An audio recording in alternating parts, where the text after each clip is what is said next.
Bonsoir mesdames et messieurs, c'est le moment de parler sport sur Canal Algérie avec le 33e numéro de votre émission 52 minutes chrono. Aujourd'hui, bien évidemment, on fera le tour de l'actualité, à commencer par le point sur les avancées des travaux concernant les Jeux méditerranéens de 2022 à Oran avec un reportage sur les infrastructures. La Confédération africaine de handball qui décide de reporter les assemblées générales électives des fédérations nationales qualifiées aux Jeux olympiques ou qui doivent disputer les tournois qualificatifs à cette édition de Tokyo 2020.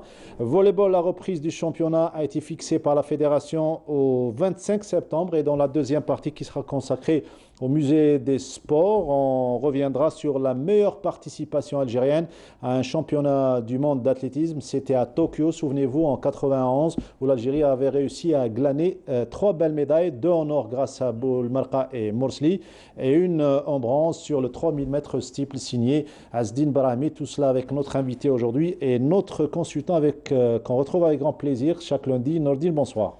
Bonsoir Mortal, un plaisir qui est tout le temps partagé avec vous, avec tous ceux qui nous regardent tous les lundis, avec nos invités que vous allez présenter bientôt. Aujourd'hui, Chlef est en force ici. Je vous laisse le soin de...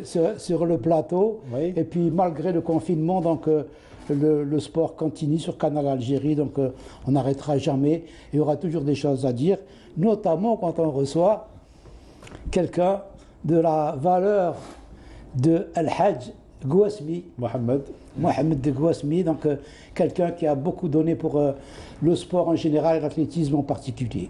Haj Gouasmi, heureux de vous retrouver sur le plateau de 52 chrono. C'est un honneur pour nous, surtout quand on sait que vous faites partie de cette pléiade d'athlètes qui a honoré l'Algérie pendant les années 60 et juste après l'indépendance. Merci bien pour l'invitation. Oui. Et je suis vraiment content d'être au milieu des connaissances. Hani qui est connu et que je suis du même patelin. Oui.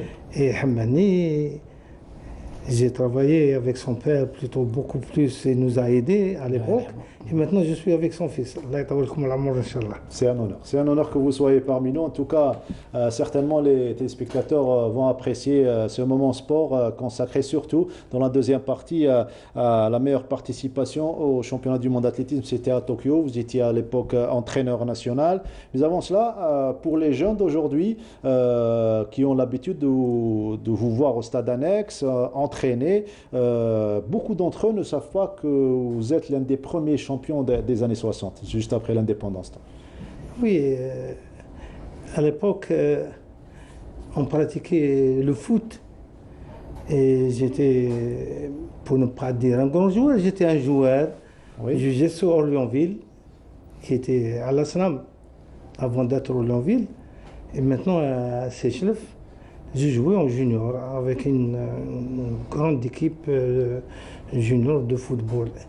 Et de temps en temps, on faisait de la course, des footings. Notre entraîneur de foot, qui était un Allemand, Jacques Sel, nous faisait faire de long footing du stade de Mohamed Sahli, qui se trouve à la ferme, jusqu'au parcours, actuellement, le parcours de Clouche. On fait le cross Clouche. Voilà, un aller-retour, et c'est comme ça qu'on a pu quand même avoir une bonne endurance. Et depuis a commencé cette aventure avec l'athlétisme. Et après, on avait un autre entraîneur, l'Aïrhamou, le Hajj Meshkel Mohamed, qui était d'ailleurs un adversaire de ton père, 3000 steeple et cross-country. J'ai assisté, j'étais jeune, j'ai assisté. Et il venait d'Alger, le samedi après-midi, et le dimanche, il faisait une séance d'entraînement actuellement à la ferme. Et c'est là qu'il y avait une bonne pépinière, il y avait de bons jeunes. Il y a encore de bons jeunes, et il faut les prendre en charge. Il faut les prendre. Et c'était des techniciens. On ne donne pas des athlètes de talent à n'importe qui. Il faut des formateurs. Là, vous allez nous commenter cette belle photo que vous avez ramenée avec vous lorsque vous étiez athlète. Oui, Cette photo, c'était à Sidi Moussa, l'actuel centre de formation de football. Très bien. Il y avait aussi des boxeurs, etc. Et c'était à l'approche d'une compétition, surtout le cross des capitales, jumelage Tunis-Alger. Il y a le ministre Batal, l'Amri Hassan Allah yarhamou, Moulay, Ben Sahraoui, Iridir, Delhom Allah yarhamou, Cherabi et Kridesh. C'est des jeunes, voilà. Et c'était bien parce que l'équipe dirigeante a donné beaucoup plus d'importance aux athlètes. Aux athlètes. Il y avait une autre ambiance à l'époque, c'était juste après l'indépendance. Il y avait une autre ambiance parce que les responsables tenaient à leur parole. Ils venaient, il n'y avait pas de grands moyens. À l'époque. Il n'y avait pas, rare celui qui avait une paire de training ou une paire de pointe, etc. Mais c'était la valeur humaine. Je sais que nous avons eu de la chance d'avoir un encadrement historique, des entraîneurs et des responsables qui ont fait la révolution, comme le Hajj Mghizi Taïeb, qui était un monsieur du Mouloudia, l'un des membres fondateurs. On avait aussi les Abdelhamid, on avait Abdoun. Et énormément d'autres dirigeants. Même moi, je sais que dans ma famille, il y avait Djabor Chérif Lahmou qui était en même temps un instituteur, il était sous-préfet après l'indépendance. Pendant sa formation à l'école normale en 1921 à Bouzria, il faisait partie des personnes qui ont rédigé le statut du Mouloudia. D'ailleurs, il est membre, vous cherchez l'historique, il est membre suppléant du Mouloudia. Très bien. Ça, c'était un aperçu historique de l'époque où vous exerciez l'athlétisme et le football en même temps. D'autres photos que vous avez ramenées avec vous lorsque vous étiez athlète, puisque vous étiez... Ça, c'est votre licence en étant jeune. Ah oui, ça, c'est une licence de foot, carte de jeune. Fédération française de football. À l'époque, oui. À l'époque coloniale, oui. Oui, coloniale, il n'y avait pas. Il n'y avait qu'une seule fédération. Oui. Et je crois que dans le sport, je pense que cette fédération de foot faisait quelque chose de bien pour le sport. Les Français mettaient de la valeur pour les grands joueurs, pour les grands athlètes. Ils leur donnaient de l'importance. Et je crois que nous, les Algériens, on a profité de cette faveur. De cette faveur. Une autre photo que vous allez commenter, vous étiez athlète. Ah, là, c'est... La belle foulée. Là c'était au stade d'El Biar, la Cendrée. Oui. Et c'était, si je ne me trompe pas, c'était un match triangulaire, l'ARDA oui. et une sélection de Libye. Et donc vous avez gagné le 1005 à l'époque ou bien le 5000? C'était le 5000. 5000 mètres. Ah, ouais. Je crois que j'ai fait deuxième. Il y avait un Allemand qui a gagné la course. A gagné, oui, la RDA, quand elle venait, ramener les grands athlètes. D'ailleurs, je remercie leurs dirigeants parce qu'on a appris beaucoup avec à leur contact, surtout les protocoles d'accord. En notre époque, nos athlètes ont progressé. Il faut dire la vérité, il faut dire ce qu'on est. Il faut décrire surtout l'ambiance qu'il y a. Nos athlètes et nos dirigeants qui étaient vraiment forts,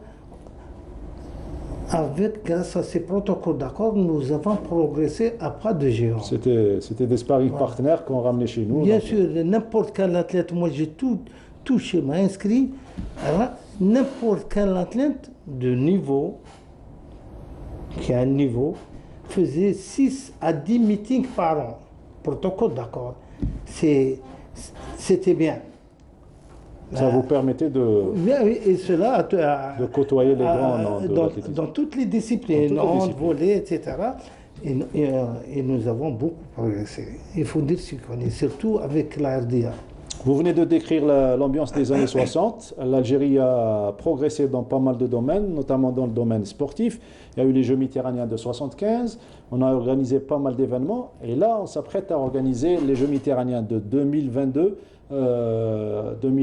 C'était programmé 2021. Donc, il y a eu le report. Heureusement d'ailleurs pour la préparation, pour les préparatifs. Vous êtes confiant pour une très bonne organisation ici à Oran?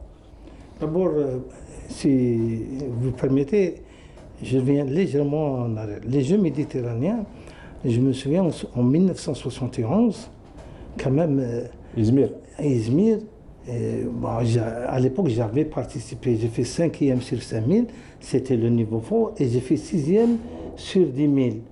Et il y avait Ben Ali qui était finaliste, il y avait Raoui, c'est des jeunes, Kasmi, et on avait une médaille à Zouzi. Azouzi qui a eu la médaille de bronze, la seule médaille algérienne. Sur quelle distance, oui? Sur 800 mètres. Sur 800 mètres. Sur 800 mètres.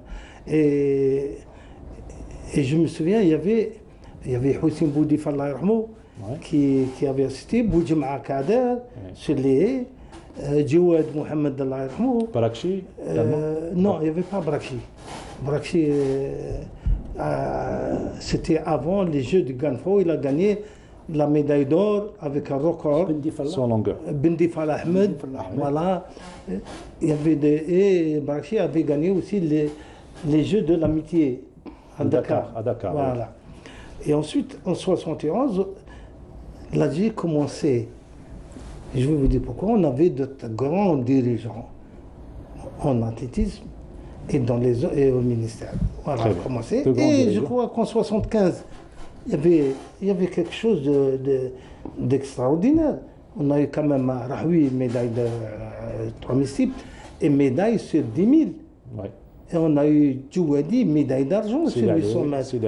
Et d'autres médailles, je crois que... Le hand, j'aime bien le hand. Ouais. Voilà, personne ne déteste le hand. Voilà. Surtout quand il y a sur le même plateau. C'est une grande équipe et je le dis, si vous permettez, je prends un peu de temps. En 1973, les Jeux de Lagos, j'ai participé au marathon. Je n'ai pas pu terminer, c'est très dur. J'ai pris mes affaires comme ça au cours de route, même pas mes affaires. Et je suis allé directement voir la finale de hand. Ah, pour dire... bien sûr. Et j'ai cette photo. Parce qu'il y avait plusieurs athlètes aussi, les Bouzra, les Kader, comment ça s'appelle, Lamjadani. C'était en 73. Je m'excuse, Lamjadani aurait pu peut-être être champion olympique. En athlétisme. En athlétisme, moi je sais j'ai assisté en 63-64 championnat d'Algérie au Caroubier. Il courait avec l'Asmiri d'Alger. Oui. C'est pas qu'il a dominé, il a laissé les autres très loin, alors que les autres, c'était des athlètes pas bonjour. Hein. Il était très fort. Sur 1000 mètres, il battait même les juniors, les cadets et les seniors. Voilà. Et il a choisi le hand. Beaucoup d'handballeurs faisaient de l'athlétisme. Oui. Hein. Il y avait les Bouzra qui faisaient de l'athlétisme. Oui. Il y avait Ben Abdallah Saad qui était champion à la perche. À la perche. Il y en avait beaucoup. Il y avait Nordinani qui faisait le 1500 mètres. Il y avait Nordinani qui faisait le 1500 mètres. Et vous oubliez, oui. Avant, on avait toujours une discipline collective et une discipline individuelle. Donc, et vous avez Guidouche, et vous avez l'Abbassi, Allah Jarlou, plusieurs noms à citer. Nordinani, c'est bien de découvrir les petites histoires qui ont fait la grandeur du sport algérien à l'époque. Écoutez, moi je l'ai toujours dit, c'est toujours un plaisir d'être avec des anciens. Bon, je suis un ancien aussi, mais il est plus ancien que moi. Vous avez tout le temps, vous découvrez tout le temps de nouvelles choses. Les gens oublient qu'ils ont existé, qu'ils ont vécu toutes les étapes, et on ne se sert pas d'eux. On ramène des jeunes qui veulent proposer des choses, alors qu'il y a des gens qui ont une expérience. Qui ont une mémoire. Qui ont une mémoire.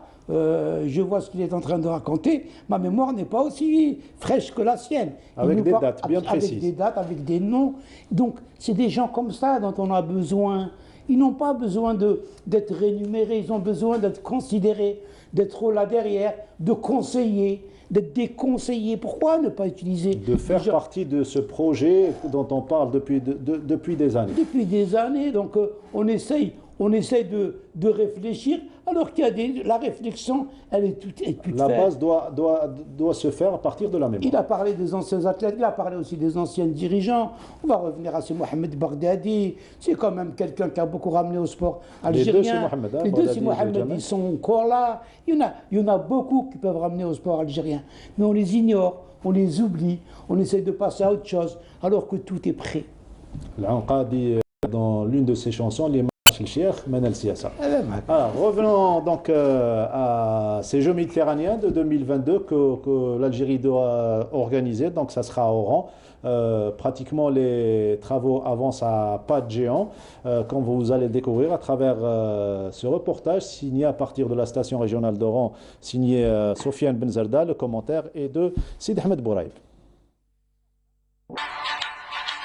Malgré les désagréments engendrés par la pandémie de coronavirus, Oran continue tant bien que mal de se préparer à accueillir les Jeux méditerranéens, reportés à l'été 2022.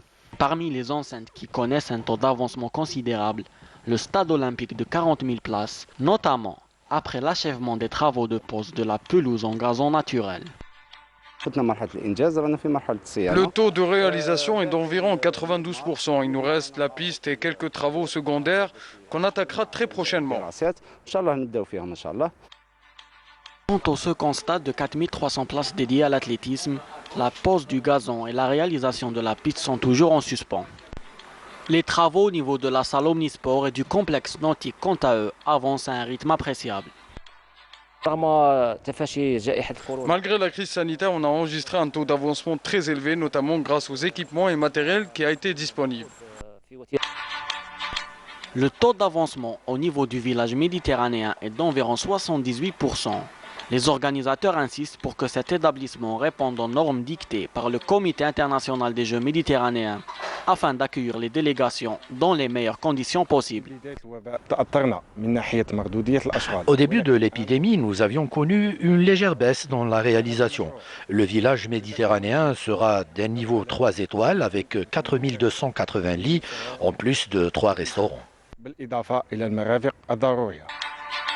Les présents pourront également se divertir, puisqu'un projet d'annexe rattaché au village est en cours de réalisation. Il y a donc théâtre en plein air, un grand stade, 5 parkings parcours sportif. وهو راه واصل لي ريزو كاع كاملين. المشروع راه واصل 50% لأن الريزو انتيريور كاع كامل. باقي غير لي تروطوار l'aménagement extérieur. Malgré les retombées dues au coronavirus, Oran se prépare d'arrache-pied pour donner la meilleure image d'elle lors de cet événement qu'attendent avec impatience les amoureux de sport.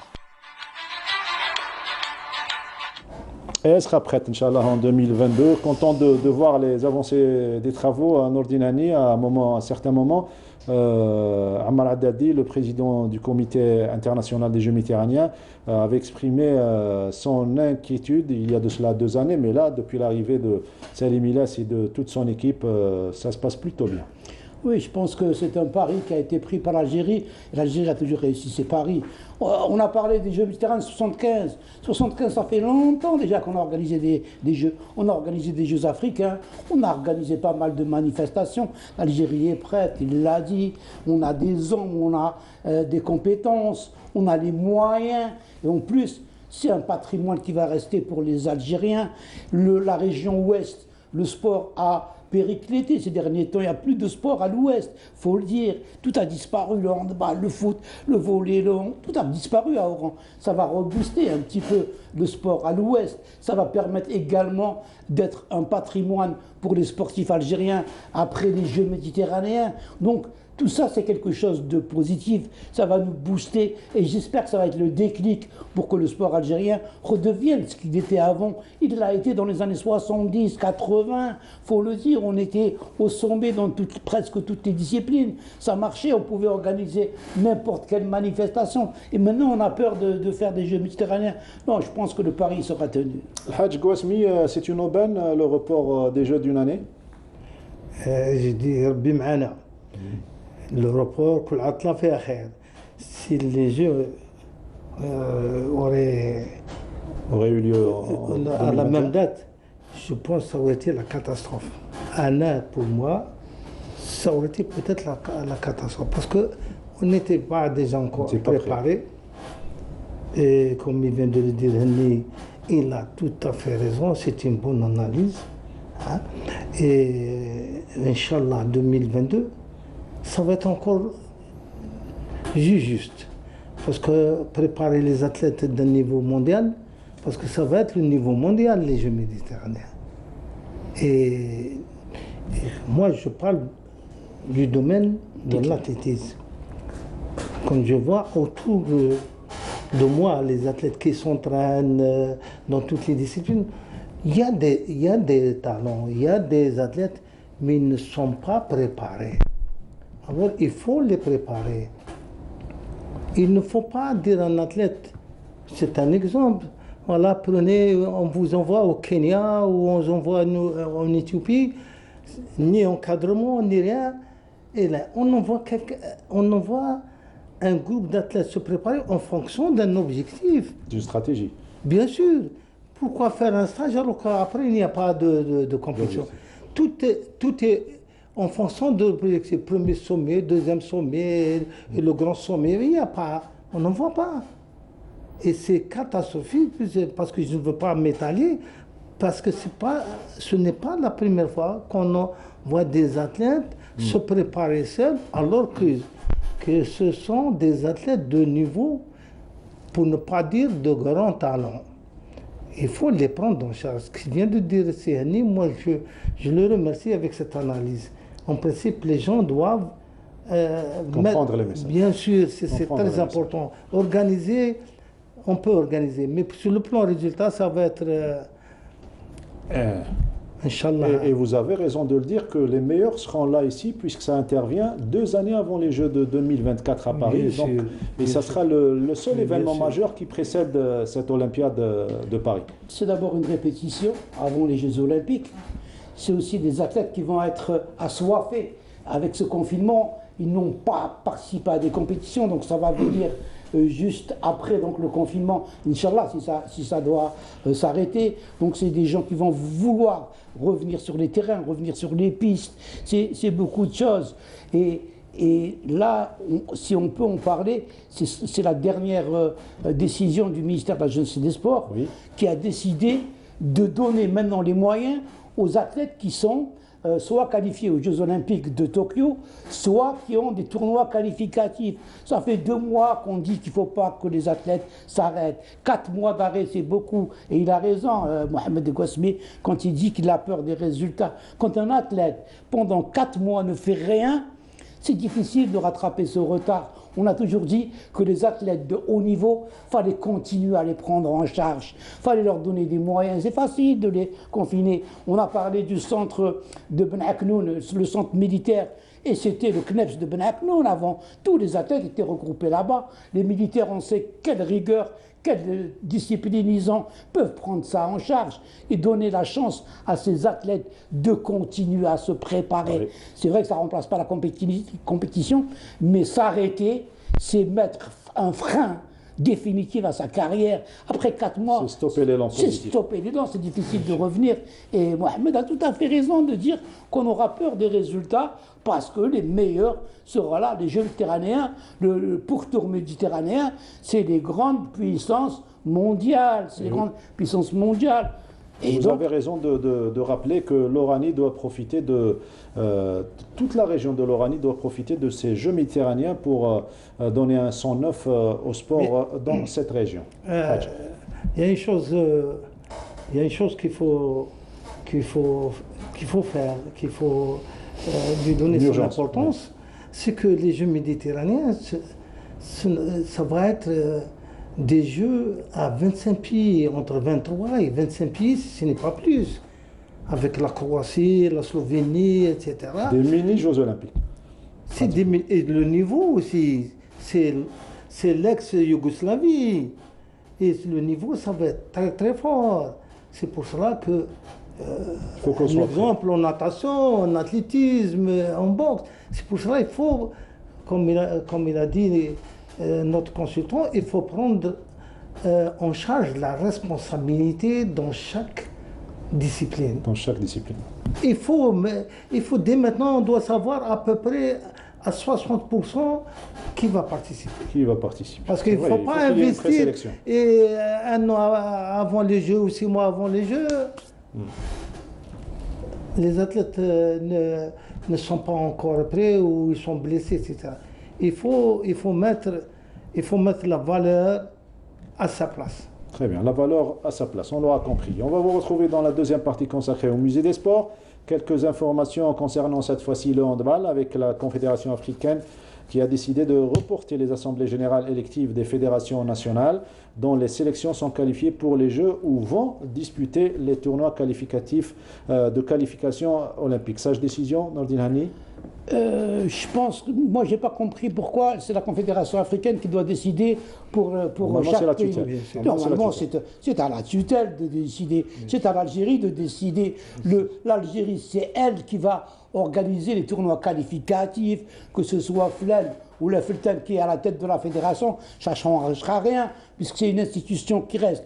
Donc je pense que là, une confédération qui décide du report des élections nationales, moi je trouve que c'est aberrant. Et même la fédération internationale semble être favorable au souhait de la confédération africaine de handball d'autoriser le report des assemblées générales. Quand on sait que c'est Hassan Mustafa qui est à la tête de la fédération internationale, on aura tout compris. Voilà, c'est le secret donc, de cette décision.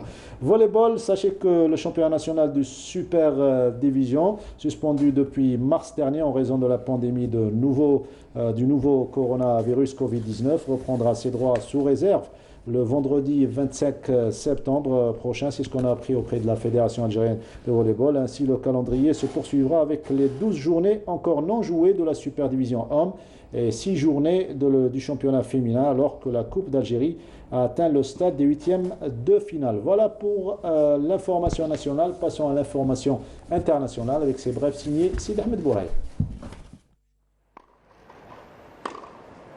Selon des médias espagnols, l'ATP compte convoquer une réunion d'urgence très prochainement pour dissiper les doutes sur le calendrier actuel jugé trop chargé. Alors que la saison 2020 est censée reprendre le 14 août prochain à Washington, plusieurs joueurs auraient reçu des convocations pour représenter leurs camarades et participer à cette réunion. L'instance dirigeante du tennis international se penchera aussi sur les doutes concernant les mesures de quarantaine pour les joueurs qui reviendraient de New York, ce qui pourrait contraindre les tennisman désirant de participer à l'US Open de rater une bonne partie de la saison sur terre battue, en sachant que le Masters 1000 de Madrid débutera le lendemain de la finale du tournoi américain. Les dirigeants du tennis mondial, quant à eux, semblent persuadés que les différents joueurs du circuit ne pourront pas participer à l'ensemble du calendrier.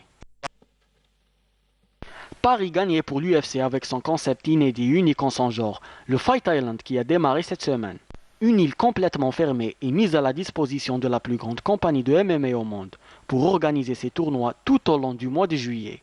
Au total, 13 combats sont au programme dès la première soirée, dont un pour le titre mondial. Le tournoi se déroulera sans public et les combattants déclarent avoir été impressionnés par l'organisation. Des mesures d'isolement strictes ont été imposées aux athlètes, à leur entourage, ainsi qu'aux officiels, au personnel et aux médias pour la durée de leur séjour sur l'île de Yas, sur un site qui a été complètement bouclé jusqu'à la fin de l'événement.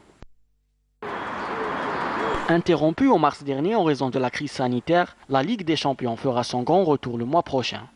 Le tirage au sort des quarts et demi-finales aura mis la majorité des grosses écuries dans la même partie de tableau, ce qui promet des rencontres au sommet. En cas de qualification, Cristiano Ronaldo pourrait retrouver le Real Madrid le temps d'un match si les poulains de Zidane réussissent de leur côté à passer l'écueil de Manchester City. Le FC Barcelone, à qui il reste un match retour à disputer face au Napoli de Fawzi Roulem, pourrait croiser la route du Bayern Munich, quasi qualifié, et tenter d'effacer le 7-0 subi face au même adversaire en 2013. Le Paris Saint-Germain aura été le plus chanceux après avoir hérité de l'Atalanta Bergame, qui dispute sa première Ligue des Champions. En cas de qualification, les Parisiens pourraient croiser le fer avec l'Atlético Madrid en demi. Ces derniers seront opposés à l'autre club allemand encore en course, le RB Leipzig. Les deux dernières de cette édition virtuelle se tiendront le week-end prochain. C'était les brèves internationales signées Sid Ahmed Bouraïeb. Deuxième partie consacrée au musée des sports et on revient sur la meilleure participation algérienne à un championnat du monde d'athlétisme. C'était en 91, souvenez-vous, avec ces deux belles médailles d'or signées Boulmerqa et Morsli. D'ailleurs, les premières pour l'histoire de l'Algérie, bien qu'il y ait eu juste avant, dans la même année, une médaille d'or au championnat du monde en salle. Donc c'était à Séville, signé Nordine Morsli, mais c'était la meilleure participation. Hadj Gosmi, vous étiez à l'époque entraîneur national. Oui, c'était l'époque 91, c'était d'abord... on avait une période où il y avait des athlètes d'un niveau haut, pour ne pas dire d'un grand niveau. Différentes spécialités. Oui, il y avait, il ne faut pas oublier Nordine Morsli, Hassib Abombali, Brahimi. Il y avait aussi, n'oubliez pas qu'il y a fait une bonne participation Hassini Ammar sur 400 plats. Et l'heptathlonienne Azizi Yasmina. Je pense que c'était quelque chose de très bien et de nouveau pour nous. Avec un bureau fédéral solide, dirigé de main de maître par... Mais j'arrive. Oui. J'arrive. Quand il y a la compétence, quand il y a les hommes, celui qui ne peut pas suivre, il abandonne. Ah oui, vous êtes obligé de bien sûr. vous accrocher. C'est pas comme maintenant. Même s'il n'est pas fort, il tient, il ne vous lâche pas. Moi, je vois, j'observe. C'est que les grands perdants, ce sont, comme il a dit tout à l'heure, le consultant, ce sont les athlètes. Pas uniquement l'athlétisme, ce sont les athlètes des autres disciplines aussi. On perd trop d'athlètes. Moi, je vous cite un exemple. Avant d'arriver au championnat du monde à Tokyo, Hassib Boulmerqa, en 85, championnat de l'Algérie de cross à Chlef, elle a terminé 34 ou 35e, comme ça. Du championnat d'Algérie. D'Algérie, cadette. Morsli, bon, c'était connu. En cadet, au junior, personne ne pouvait l'approcher. Il tenait tête au grand senior. Ensuite, Azizi, qui était entre de bonnes mains. À l'époque, c'était Zedek, c'était M. Rouab. Et ensuite, Koslov. Le russe. Le russe. Et il y avait ensuite le championnat 88, sélection, etc., où Boulmerqa a gagné le championnat d'Afrique. À Annaba. À Annaba, etc. Déjà, on avait une idée du potentiel humain de nos athlètes. On les connaissait. C'est ce que vous évoquiez tout à l'heure. Voilà, on les avait. Et c'est que quand vous avez à l'époque un Saïd Lounès, et il y avait c'est Mohamed Djamal. Moi, j'ai beaucoup travaillé avec ce Mohamed Djamal, même si vous n'êtes pas d'accord avec lui, mais pour le bien des athlètes, pour le bien de l'athlétisme. Il vous suit dans votre démarche. Il vous suit dans votre démarche. C'est très important. Quand je vois maintenant n'importe qui détient de l'athlétisme, c'est pas, je le dis à mes amis. C'est ce que vous ressentez d'ailleurs. Ce n'est pas possible. Moi, j'ai fait 2 fois DTN intérim. Je sais que j'avais de la tremblante. Pourtant, Qadir fait kulch. Là où je suis passé comme DT, etc. Parce que quand on prend la responsabilité, il faut l'assumer. Parce qu'il y a une pression à gérer, parce qu'il y a une responsabilité. Non, je m'excuse. Le DTN actuel de notre athlétisme, il n'a pas sa place. Je le dis, il nous faut un DTN solide et fort. Et je le dis, on a eu Madden comme DTN, c'est un monsieur. Vous avez Rouab comme DTN, c'est un monsieur. On avait Lounès avant d'être président de fédération, c'était un monsieur. DTN, ouais. Et c'est Mohamed Jamal, c'est le top des tops. Donc si je comprends bien, il y avait une stratégie qui a ensuite donné ses fruits en 91 avec ses premières la stratégie et la confiance. Il n'y avait pas un hasard. C'était pas un hasard. C'était pas le fruit d'un hasard. Il y avait une équipe solide. Il y avait la franchise de tout ce qu'il a dit, c'est vrai. Mais ce qu'il faut rajouter, c'est qu'il y avait une politique sportive, la réforme sportive. C'est elle qui a donné tout était lié. Donc absolument. Il a parlé d'une chose très importante. Moi maintenant, le DTN de la Fédération algérienne d'athlétisme ou de n'importe quelle fédération, Khodra Fougacha, ils ne servent à rien. Pourquoi? Parce qu'on leur a enlevé leurs vraies prérogatives. Il y a eu des textes qui ont fait, et je me suis touché, et c'est mon cheval de bataille, les techniciens ont été mis à l'écart pour mettre des gestionnaires qui n'ont rien à voir avec les disciplines, gérer ces disciplines. Le DTN, il est là, il voyage, il a un petit salaire qu'on lui donne en plus de son salaire. Avant, les DTN avaient un poste de responsabilité. C'était des gens qui étaient nommés par le MJS. Ils avaient leur mot à dire.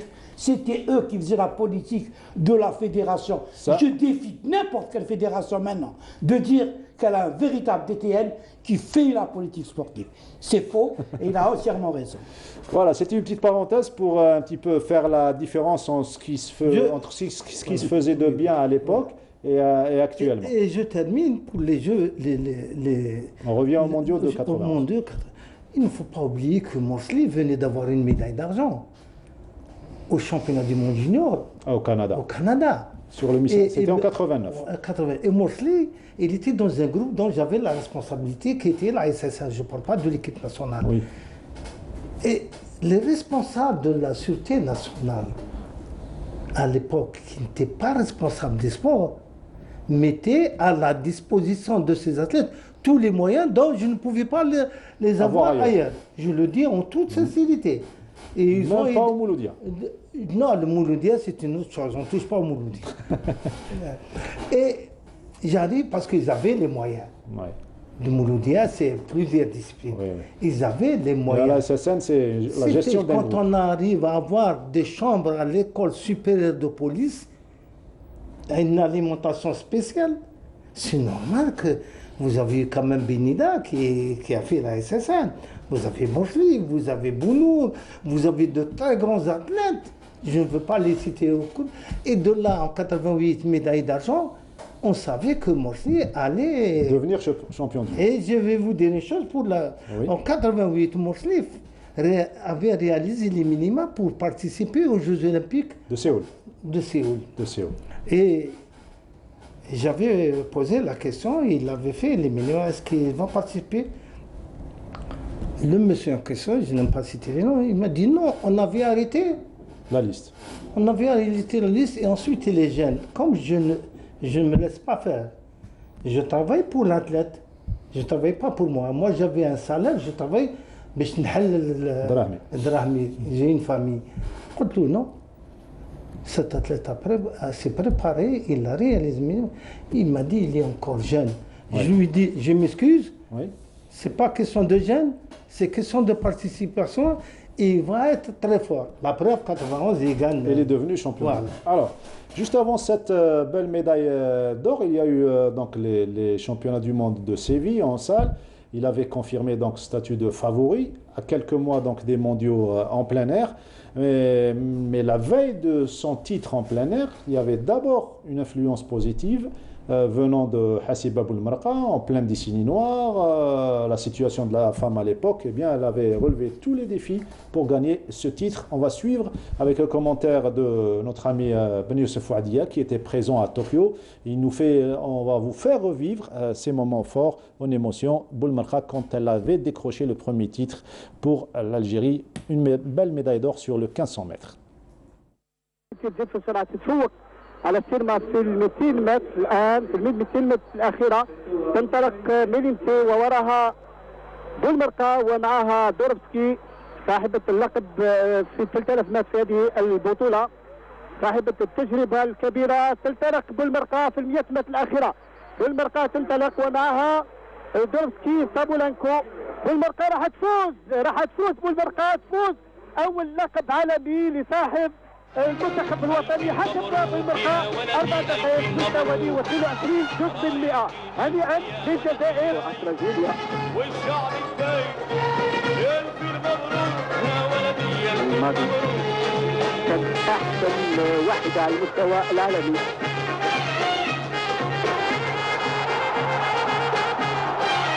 يا ولدي بلدك هالطيب كله إحساس، اسمه أغنية مزروعة بقلوب الناس.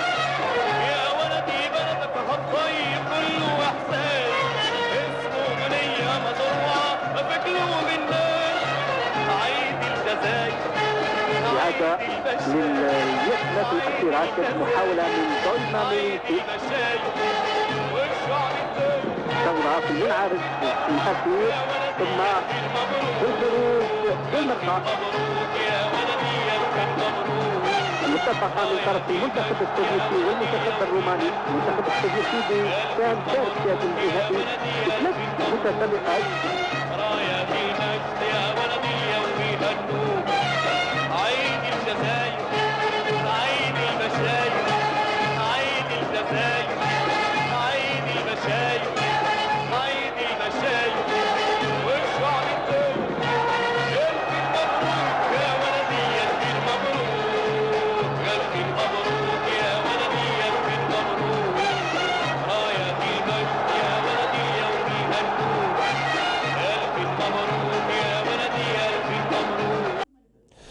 Voilà, belle médaille, on se souvient encore comme si c'était aujourd'hui, en 91. Boulemarqa offrait à l'Algérie sa première médaille d'or dans ces championnats du monde et dans l'histoire de l'athlétisme algérien. On s'attendait peut-être à la confirmation de Morsli une journée plus tard, puisqu'il avait décroché le titre en salle, mais pas à la médaille d'or de Hassiba, malgré qu'elle figurait dans le Gotha mondial, dans les 5 premières. L'avantage de Hassiba, que j'ai eu la chance de l'encadrer dans l'équipe nationale. Et je le dis, c'est une bonne amie à moi. Bien. Elle est forte. Elle a du caractère.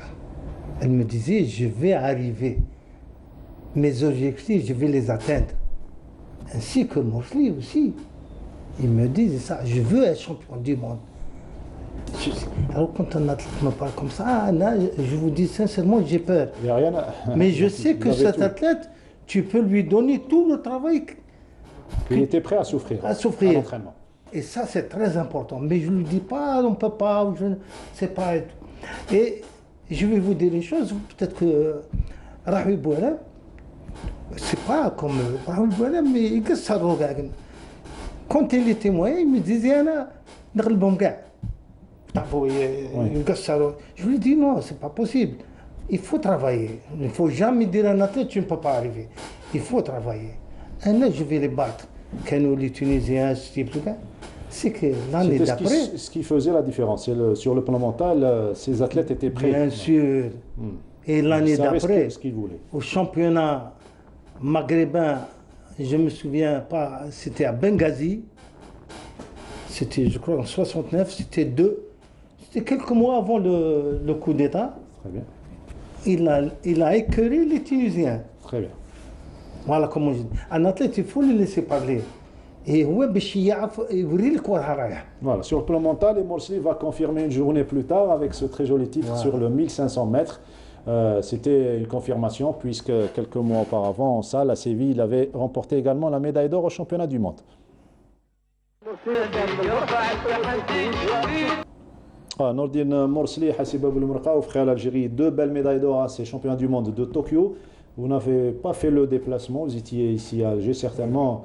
Vous avez suivi avec grande intention et surtout un amour pour ces jeunes et pour l'Algérie, surtout quand vous voyez Kassaman redonner dans le stade de Tokyo. Quand vous avez des athlètes, vous faites partie d'une discipline ou une autre, foot, hand, volley, et le pays participe. Vous devrez être derrière. Et je suis derrière toutes les disciplines. Mais l'athlétisme, c'est autre chose. J'ai vécu avec ces jeunes, je les ai vus grandir, et ils t'offrent des médailles. J'aimerais être absent et que les athlètes gagnent. Ouais. Mieux que d'être présent. Vous étiez chez vous, dans votre domicile? Oui, j'avais d'autres choses parce que, à préparer. Ouais. Et c'était bien. Et il y avait Brahmi qui avait. Justement, on en parle, Brahmi Azdine, une médaille de bronze au 3000 steeple. Au milieu de l'armada kenyane. Kenyane, éthiopienne. Allez-y, commentez donc cette course, le dernier tour du 3000 steeple. Voilà, kenyane, éthiopienne. Et Brahmi aussi a travaillé. Il était quatrième. Hein. Il était quatrième. Brahmi, c'est un bagarreur aussi. C'est un bagarreur et je l'aimais beaucoup. Vous le mettez sur 1005, il a sa place. Vous le mettez steeple, il a sa place. 5000, il a sa place. N'oubliez pas que ça a été un grand coureur de cross-country. De cross également. Voilà. Originaire de Sétif. Sétif et Ziama Mansouri. Ziama Mansouri. Voilà. Et c'était... Et qu'on salue au passage parce qu'on a perdu de vue. Parce que c'est terrible de suivre un groupe de niveau comme ça, kenyan, éthiopien, etc. C'est infernal le rythme, c'est pas... Et personne ne pouvait suivre... Impossible. Imaginer que Brahmi allait se placer entre ces trois Kenyans. Et moi, ça m'a fait un grand plaisir.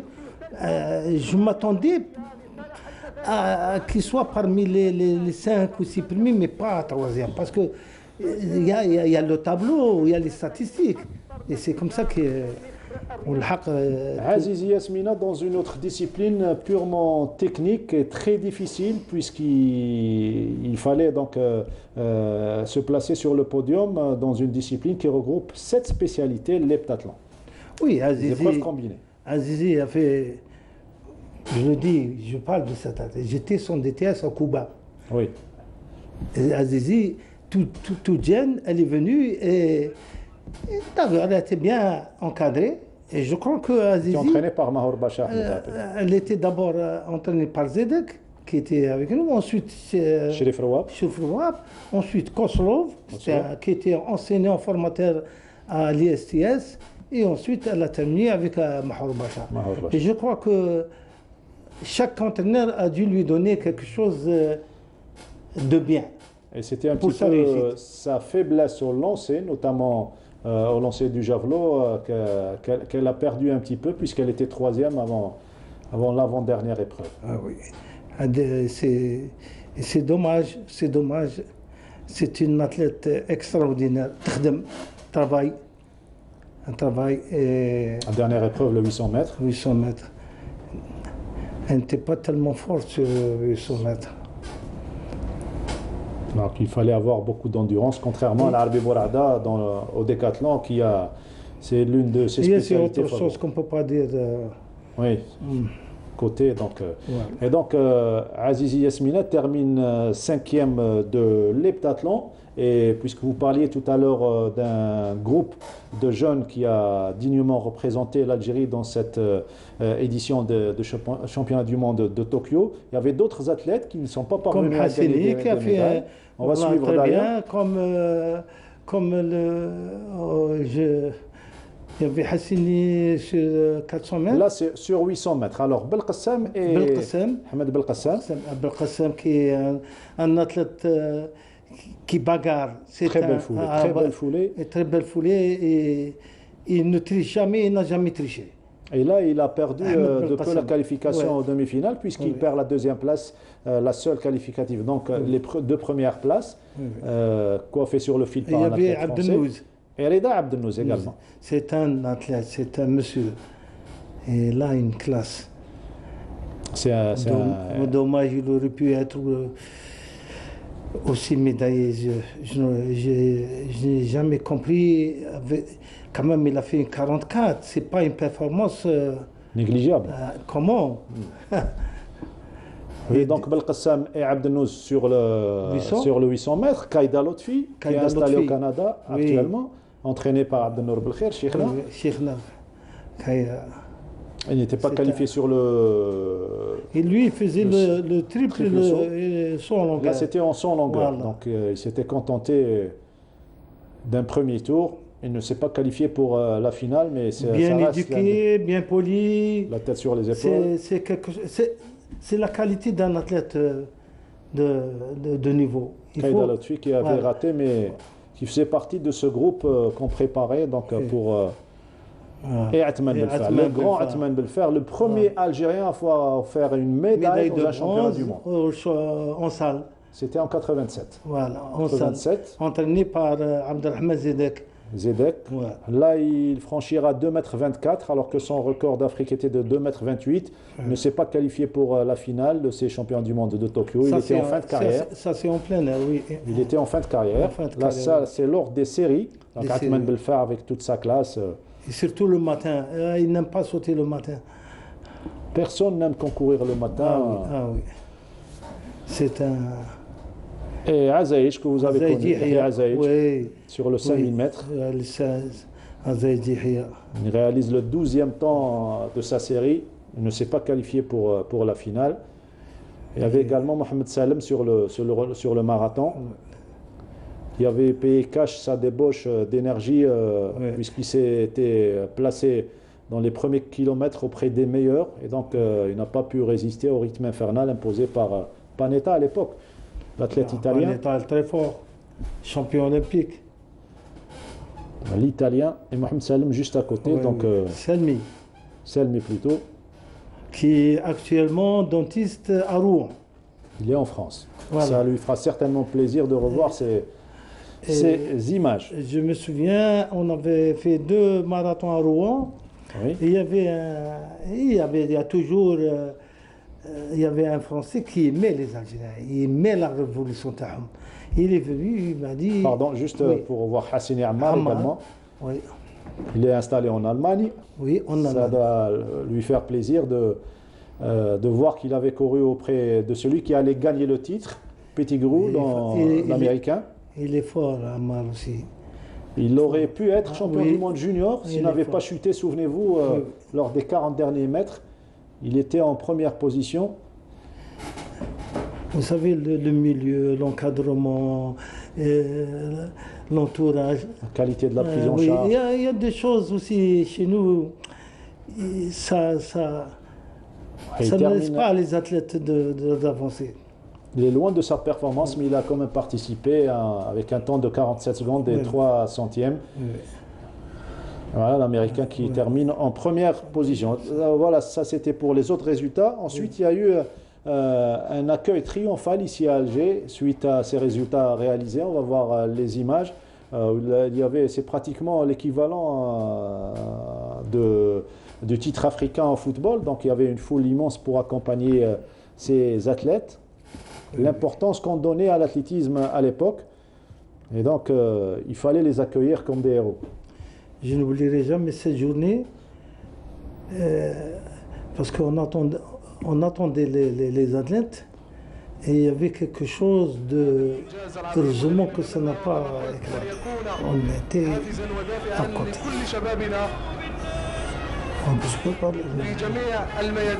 Et donc, voilà pour l'anecdote. Et ces belles images qu'on revoit avec grand plaisir. C'était une fête nationale, le fait de les voir arriver de Tokyo avec ces 2 belles médailles d'or et une belle médaille de bronze sur le 3000 mètres steeple, ainsi qu'une 5e et belle performance de Yasmina Azizi sur l'heptathlon. C'est des championnats du monde de haute qualité puisqu'il y avait d'autres résultats à réaliser, notamment le vieux record de Bob Beamon qui est tombé dans cette édition du 100 longueur, signé donc Mike Powell. Un très beau duel face à Carl Lewis. Il y avait Bubka, il y avait de grands noms qui ont participé. Le niveau et la qualité font pousser les records. Et donc, et c'était quelque chose, le niveau, c'est aussi l'organisation. C'est l'organisation des Japonais, oui. Oui, c'est les Japonais. Et là, je voulais vous dire une seule chose. Oui. Si vous permettez. Après 91, oui. Qu'est-ce qu'il y a eu? Il y a eu 92. 92. Les Jeux Olympiques de Barcelone. Oui. Boulmarka a su quand même gagné. Oui. Et Morsli a perdu. Et Morsli a perdu. Morsli, toujours très fort. Si vous permettez, je vais vous dire une chose. Tous les entraîneurs et les responsables, les connaisseurs, vous diront quelqu'un qui prépare un grand sommet, soit championnat du monde, soit Jeux olympiques, soit Jeux africains, il ne doit pas faire à l'approche du sommet beaucoup de meetings ou essayer de battre des records. Ouais. Le record du monde, c'est pénible. Maintenant, si vous avez remarqué, on met 1 à 2 lièvres. Ça veut dire que vous n'avez pas le temps de vous reposer. Donc il avait commis une erreur à l'époque? Ah oui, moi je lui en ai parlé. C'est votre avis, c'est votre avis, oui. Ouais, je lui en ai parlé. Parce que moi aussi, j'ai écouté les responsables étrangers quand la préparation de leurs athlètes. Avant le sommet, on ne peut pas faire de tentative de record du monde ou de grands meetings. Donc, on peut faire des courses. Un seul objectif. Bien sûr. Soit la médaille, soit les records. Soit le record fatigue. Il y a de l'argent, mais ça fatigue. Ça fatigue. Je ne sais pas. Peut-être qu'il était très mal conseillé, mais n'empêche qu'il était fatigué en 92. Il ne pouvait pas répondre à l'accélération de Fermin Cacho. Et même sur le plan médical, il était fatigué. Je voudrais poser une question, si vous le permettez, donc, à notre ami. Donc, vous avez une grande expérience. On est en train de parler des anciens qui ont ramené beaucoup de médailles.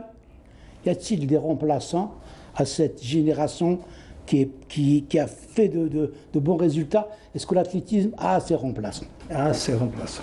El Jazer Andarjet. Allah a toujours ses hommes. Que ce soit en révolution ou autre chose et tout, on a d'excellents étudiants, on a d'excellents travailleurs, etc. Nous avons des.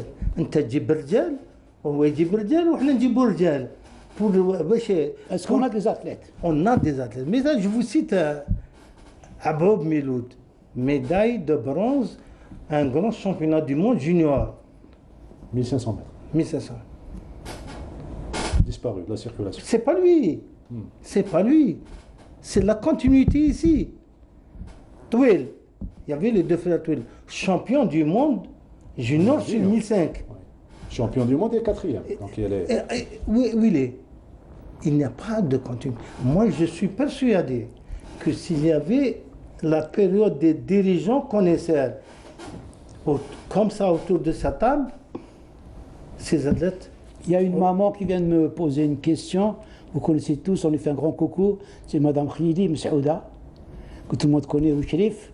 Elle a un fils, Abdelrazak Khalili. Où se situe-t-il? Il est au Kenya d'abord. D'abord, c'est un athlète que j'ai toujours aidé, entraîné et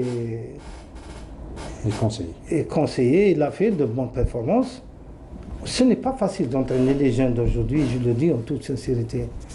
Mais on n'en voit pas un jeune comme lui et d'autres faire des compétitions seuls et sans responsable. On ne demande pas que le responsable soit là, mais que la fédération délègue quelqu'un. Oui. Voilà. Merci M. Gouesmi, le temps nous est imparti. Merci Nordine Hani. Ce fut un grand plaisir que vous soyez parmi nous. Inch'Allah, Tawal Amar, Inch'Allah, dans d'autres émissions, Inch'Allah. Inch'Allah, j'aimerais bien participer à des émissions qui peuvent apporter un plus. Soyez sûr que vous serez, Inch'Allah, parmi nous. Merci, M. Gouesmi. À très prochainement. On termine sur ces belles images qui ont marqué le monde à l'époque, en 91, les meilleurs moments des mondiaux de Tokyo. À lundi prochain.